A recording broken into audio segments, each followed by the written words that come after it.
नमन मित्रों, हाल फिलहाल में आपने अगर टीवी चर्चाओं को ध्यान से सुना होगा तो उसमें सैन्य रणनीतिकारों के मुख से आपने एक शब्द के बारे में जरूर सुना होगा और वह शब्द है पृथ्वीराज सिंड्रोम। सैन्य रणनीतिकार इसका अर्थ बताते हैं कि पृथ्वीराज सिंड्रोम का अर्थ है अपने पराजित दुश्मन को माफ कर देना, उसे जीवित लौट जाने देना, उसे धूल धूसरित न करना। यह पृथ्वीराज सिंड्रोम है। तो चलिए पृथ्वीराज सिंड्रोम की कहानी कैसे उत्पन्न होती है उसके बारे में थोड़ा सा चर्चा कर लेते हैं। जैसा कि हम सभी जो इतिहास के बारे में जानते हैं या नहीं भी जानते हैं, थोड़ा बहुत अगर इतिहास के बारे में हमारी रुचि है तो हम मोहम्मद गोरी और पृथ्वीराज चौहान के बीच तराइन के प्रथम और द्वितीय युद्ध के बारे में तो अवश्य ही जानते होंगे, क्योंकि उस युद्ध ने भारत की दशा दिशा को एक तरह से काफ़ी हद तक बदल डाला था। तराइन के युद्ध से पहले भी अगर हम चलें तो हम मोहम्मद गोरी के बारे में देखें तो मोहम्मद गोरी अफगानिस्तान के किसी क्षेत्र का शासक हुआ करता था। गोर प्रदेश, गोर एक छोटा सा कस्बा था अफगानिस्तान का, वहाँ का एक शासक हुआ करता था।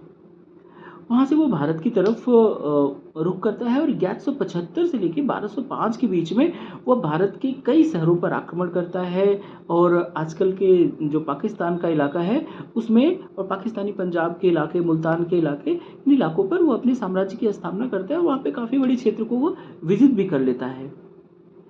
इसी कड़ी में वह भारत के जो वर्तमान भारत का क्षेत्र है, वर्तमान भारतीय पंजाब, राजस्थान, गुजरात, इधर भी आक्रमण करके वह दिल्ली की सत्ता अपने हाथों में लेने की चेष्टा करता है। 1175 में उसका पहला आक्रमण मुल्तान और कच्छ पर होता है, वह विजयी होता है। जब भारतीय राजाओं को उसके उसकी क्रूरता, उसके अभियान और उसकी मंशा के बारे में ज्ञात होता है तो वे रिग्रुप होते हैं और उसने एक गलती की। 1178 ईस्वी में उसने गुजरात पर आक्रमण किया और गुजरात के सोलंकी राजा मूलराज सोलंकी के साम्राज्य पर उसने हमला कर दिया, उसने धावा बोल दिया, उस पर उसने कब्जा करने की चेष्टा की और वहाँ नहरवाला के युद्ध में अनिलवाड़ के राजा मूलराज सोलंकी ने उसको बुरी तरह पराजित किया। उसकी सेना छिन्न भिन्न हो गई, वो बुरी तरह पराजित, हताश, घायल गुजरात से भाग निकला। हम पृथ्वीराज सिंड्रोम की बात कर रहे हैं। पृथ्वीराज से पहले मूलराज सोलंकी ने उसको परास्त किया। वे चाहते तो उसकी हत्या कर देते, उसे मार देते, मूलराज मोहम्मद गोरी का खेल खात्मा वहीं हो जाता। लेकिन जैसा कि हम जानते हैं कि भारतीय शासक जो भी थे इतिहास में जितने रहे, धर्म युद्ध में विश्वास करते रहे। परास्त शासक, हथियार विहीन शासक, चाहे वो योद्धा किसी भी मंशा से आक्रमण करने आया हो, उसको अभयदान दे दिया जाता था। मूलराज सोलंकी ने यही गलती की।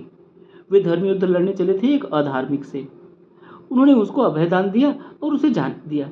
अब सोचिए कहाँ वो गुजरात आया, गुजरात से वो पुनः वापस अफगानिस्तान जाने के लिए उसने कौन सा मार्ग चुना होगा? उसने राजस्थान, पंजाब के मार्ग को चुन करके वो अफगानिस्तान गया होगा। बीच में जितने भी शासक थे उनमें से किसी ने भी उसको रोकने की चेष्टा नहीं की, क्योंकि वो परास्त, हताश भागा जा रहा था।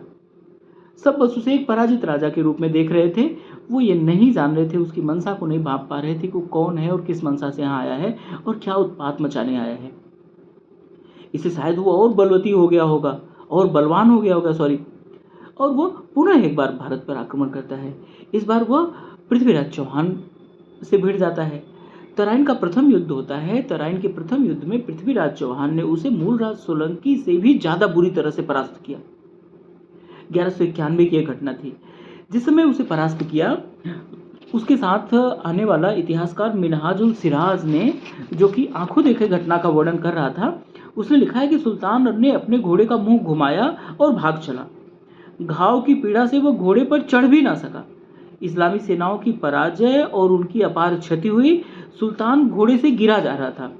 उसको घोड़े से गिरता देख एक शेरदिल योद्धा, एक खिलजी नवयुवक ने उसे पहचान लिया और उसको अपनी बाहों में थामकर घोड़े को ललकारा और रणभूमि से बाहर लेके चला गया। अब सोचिए क्या स्थिति रही होगी, कितनी बुरी तरह से वह घायल था, कितनी बुरी तरह से परास्त हुआ था। उसकी सारी सेना मार दी गई थी और वह भाग निकलने में यहाँ से कामयाब होता है या उसे जाने दिया जाता है। क्यों? वही धर्म युद्ध। पृथ्वीराज चौहान ने यहाँ सबसे बड़ी रणनीतिक भूल की, जो कि अपने दुश्मन का यही खात्मा नहीं कर दिया। जबकि वे जानते थे कि गुजरात में एक बार लूट-पीट जाने के पश्चात इसने दोबारा भारत पर आक्रमण किया है और दुगनी फ़ोर्स के साथ आक्रमण किया है, अधिक शक्ति के साथ आक्रमण किया है।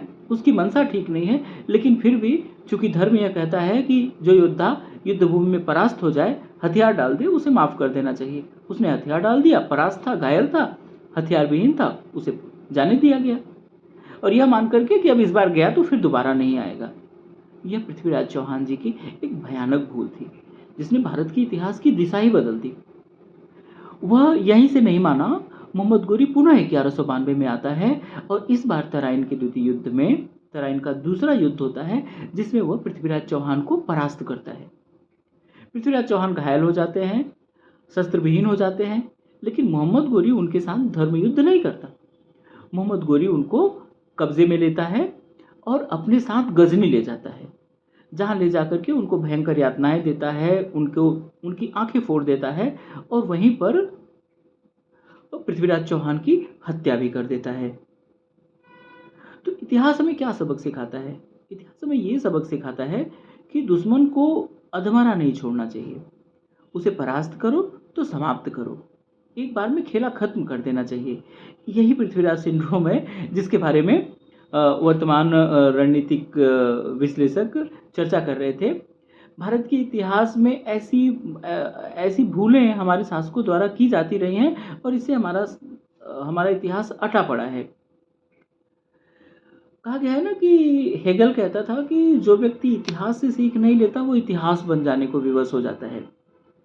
भारत ने हमने देखा है कि भारत इतिहास से सीख लेने में थोड़ा-सा कमज़ोर रहा है। हालाँकि नई मेधा में नई जागृति आई है, वो इतिहास से शिक्षा लेने की सोच रही है और वो इतिहास से सीख ले भी रही है। अब रणनीतिकारों को आश्वस्त होना चाहिए कि भारत अब पृथ्वीराज सिंड्रोम जैसी गलती नहीं दोहराएगा। और जो लोग कह रहे हैं कि वर्तमान जो सेसेशन ऑफ हॉस्टिलिटीज़ हुआ है, वो पृथ्वीराज सिंड्रोम का एक नमूना है, वर्तमान में नमूना है, वे शायद भूल कर रहे हैं। वो उसको ब्रॉडर प्रॉस्पेक्ट में नहीं देख रहे हैं।